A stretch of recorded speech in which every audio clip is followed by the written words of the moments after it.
was criminally charged. Pornhub was criminally charged by the U.S. government and forced to pay $1.8 million for intentionally. That's not that much money. Intentionally profiting from child sex trafficking. Million, not billion, right? 1.8 million. That's not that much money. Not relative to how much they pull in, not really.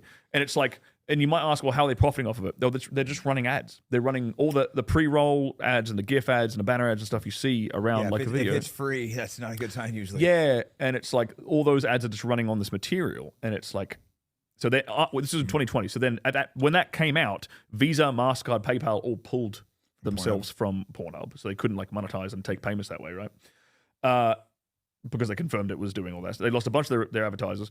And as a result of that, Pornhub took down 91% of the content that was on the site because 91% of the content was neither age verified or consent verified. So almost all of it was not. That's a lot. Yeah, no, some of it I'm sure was put there genuinely, but a ton of it probably wasn't. Yeah, it went from 56 million videos and images to 5.2 million.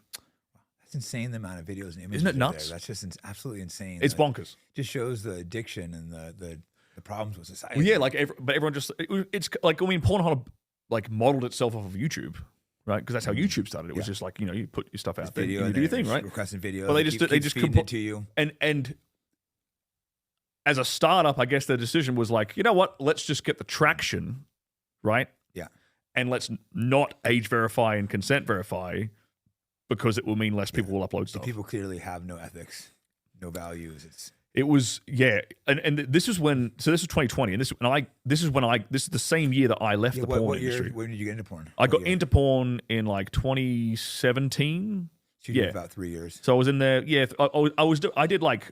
Before that, I did like male escorting. So I used to service women. I used to service wealthy business ladies and things like that. So I was in the adult space for like 5-ish years. The last 3 were like in directly porn. Yeah. And 2020 was when I got out. And I got out for a bunch of different reasons. And then as I'm leaving, this shit breaks, and I'm like, man, God, you got out, and right? I like, stuff that I'm in is on that website.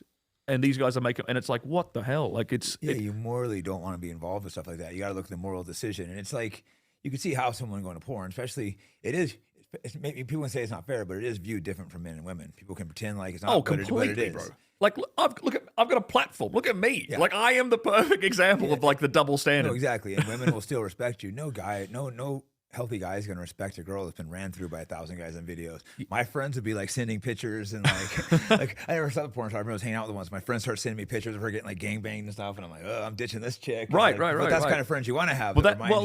It's a double standard, but men and women are both have double standards. No, show me a single 18-year-old guy who's go get on a yacht, who's getting invited on a yacht, who's getting invited to the club. I wasn't invited to any yachts or tables or private jets. Okay, so that I had to work hard for that. Exactly. Yes, there's a double standard, but there's a double standard both ways. I think it evens out. It evens out. So it's like, okay, you can't like complain about one and not the other.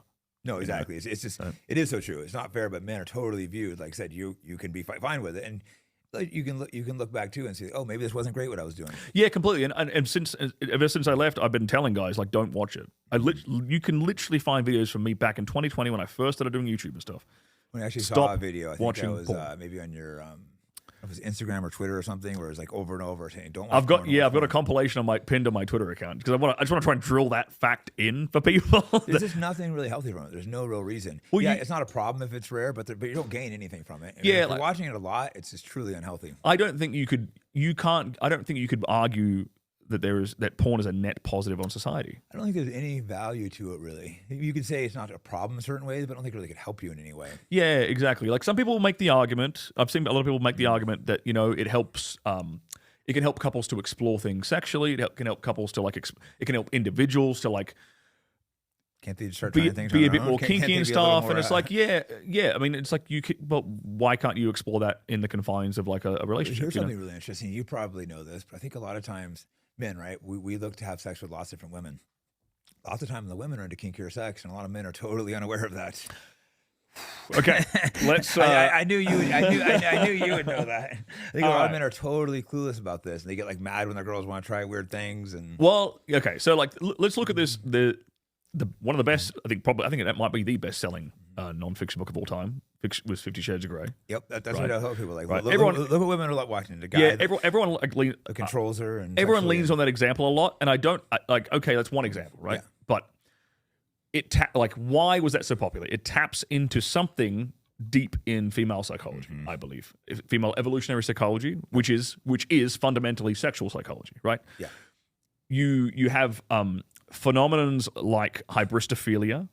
Hybristophilia is sexual attraction to killers, which is only guys have it, yeah. which is only exhibited by women. Dudes don't get hybristophilia. Yeah, I don't turn on my serial killer chicks. Right? So look at the guy that Luigi, what's his name, who killed shot the pharmacist or the pharmaceutical company CEO, whatever. Have you seen the pictures of like the courtroom after, like him coming out of the courtroom and just like, throngs of women looking for him?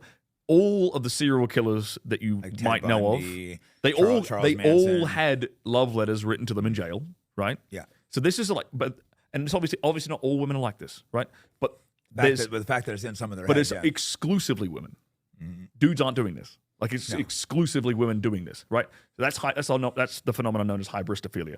So there's something in female sexual and evolutionary psychology that is attracted to violence. You were a fighter. I guarantee I'm very aware of this. Yeah. No problem getting laid. Yeah. Right? You know exactly. Yeah, it's not at all. It's like not a problem at all. Like women are attracted to men violence, yes. who are capable of violence, at least. Capable. That's the correct term. Women are attracted to men who are capable of violence. Yeah. Because what does that mean? It actually means that he can. Well, I could protect her. You could kill someone to protect that girl if you had to. Precisely. Again, they want the guy nice still. I'm always very nice stuff, but they have the ability. If things got bad, you could kill someone to protect them. Yes, it makes sense. Yes, it makes perfect sense. And the balance we like to strike in society is a man who is capable of violence, but restrains it, and only does it when it's necessary to protect his loved ones. That's what we want. But they'll still prefer the crazy killer over the guy who's totally weak and won't do anything. Correct. Completely correct, Jake. Here's a really interesting bit of information. This comes from the book. Is it called the book? The book is called "Everybody Lies: Big Data, New Data" by Seth Stevens Davidowitz.